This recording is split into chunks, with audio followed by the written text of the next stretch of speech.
Welcome to the video. I'm Chunky Squirrel and I'm going to show you how to chop up a sample and lay down a foundation of a sick beat using the MPC One.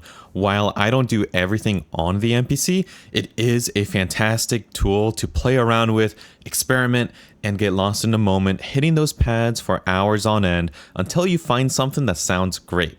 Sometimes. Now, my personal favorite samples to slice up are generally opera music because they always feature these distinct and beautiful vocals. So today I'll be using an old Armenian song I found on YouTube, and I'll provide the link in the description in case you want to use it for your own personal project. And now the settings I'll be using will be 8 bars at around 95 BPM, and I'll also be chopping up a drum loop I found on Splice.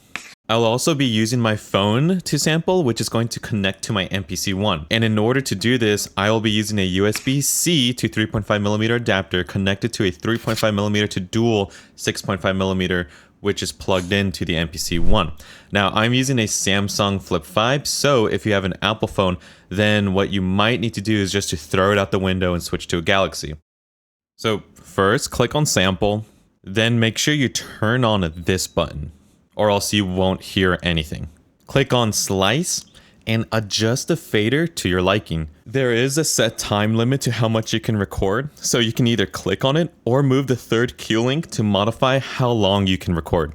You can stop the recording whenever you want, so personally I just crank it up to like 5 minutes. But funny enough, the slices I used came from like the first minute. So go ahead, hit arm, and start recording.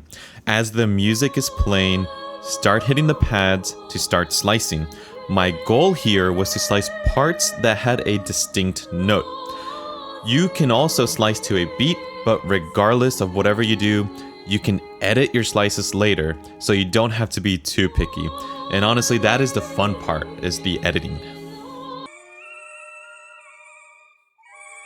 Now, when you're done, hit stop and go ahead and name your sample. Then click over to edit and click on the chop in the bottom left corner. Now, personally, I like to have the Q link to control the start, and I click on the end with my finger so that my big knob controls the end part. Now, I like to do it this way because all I have to do is hit the pad and I can adjust the silver knob to modify the beginning and then turn the black knob to modify the end.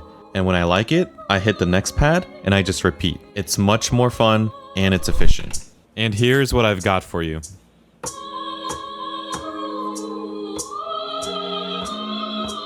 Now, using the exact same method, I sliced up the drum loop and this is what I have.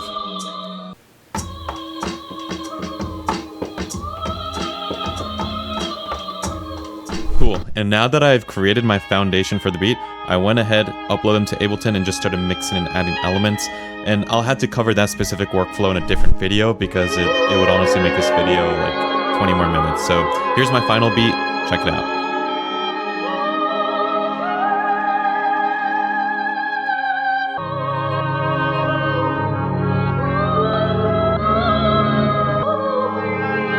Beast on the outside, devil on the inside.